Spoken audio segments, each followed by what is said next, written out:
Hey, what's up, turtles? Krik here. Today we're going to be taking a look at this jacket I'm wearing. It's the Greenland Special Edition #1 from Fjallraven. This was sent to us from Fjallraven, US. Hope I'm pronouncing that correctly. Please, one of our Swedish subscribers, tell me how bad I'm saying it. All right, but either way, let's take a look at some of the specs of this jacket. I guess we'll just start first off. The price, it's $300. This is the special edition jacket of the Greenland. What that means is this is the replica of the original jacket from 1968, which sort of kick-started or jumped off the company.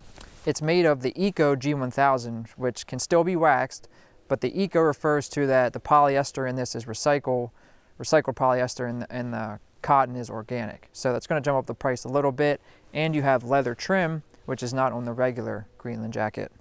Start looking at some of the features. Let's just go to the cuffs. One button right there, one adjustment length, little gusset right there. Simple as you can get. That's on both sides. So the only two pockets on the exterior of this jacket, or in general, are these breast pockets. And this is what separates this special edition Greenland versus the other just Greenland jacket, is that you just have these breast pockets here. You don't have any pockets by the waist, and I'll talk about that a little bit later. But you do have two breast pockets here, same snaps. Pocket goes down to right here. It's a good sized pocket. Snap on there, same thing on this side. Oh, I didn't have a snap, but you can see there's no lining on this jacket, no insulation, no interior lining. And to me that means it's just a shell. So I sized up. I'm usually a medium. I always check measurements, and I really appreciate when companies put measurements on their website, because we're doing online shopping. At best, we're guessing educatedly. So I sized up to a large. I'm usually a medium. It offers some water resistance as is, and some wind resistance, and it works really well. But the waxing, if you do decide to do that, it's going to increase both of those, but it will decrease the breathability. Taking a look at the closure system on this jacket now. Single zipper on this, which obviously zippers, and then you have snaps. And personally, I find myself using snaps or buttons way more than a zipper. If there's two zippers on a jacket, it makes it really versatile, almost like you have buttons. You can open up the bottom, top, sort of configure it how you want to. I do want to get this zippered up though and talk about the hood and sort of the neck warming capabilities of the jacket. There is a really nice hood on this with no draw closure, but before I talk about the hood, I want to show, say your neck's getting a little chilly and you just want to button it up and you don't want to put the hood up. You can see it comes up pretty high on the face, right below the chin. It's a really nice feature. But if you do want the hood up, it's kind of goofy, or really almost impossible to put it up as your snap this high.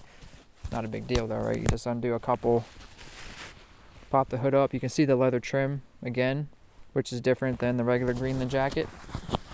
And there's no drawstring like I mentioned, but when you get this all buttoned up, you sort of get that scuba style hood, I've seen it called, where it's really form-fitting and there's really not a lot of slack at all around your head. You can see how that's really form-fitting to my head, and it's really nice. You don't need a drawstring. And I have a beanie on, there's still plenty of space. I am gonna wax this jacket, and one of the places I'm gonna wax it is gonna be the top of the hood and definitely the back of it. But that's really all the features I wanted to go over today with this jacket.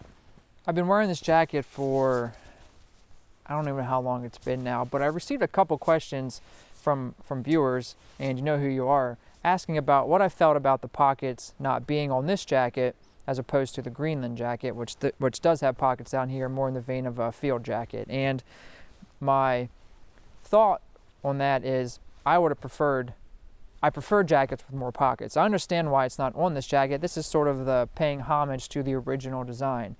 Really, for people that were trekking and mountaineering, is that when you have waist belts or harnesses, these pockets down here are basically rendered useless when you have some sort of contraption going around your waist. So you understand why a jacket's built like this.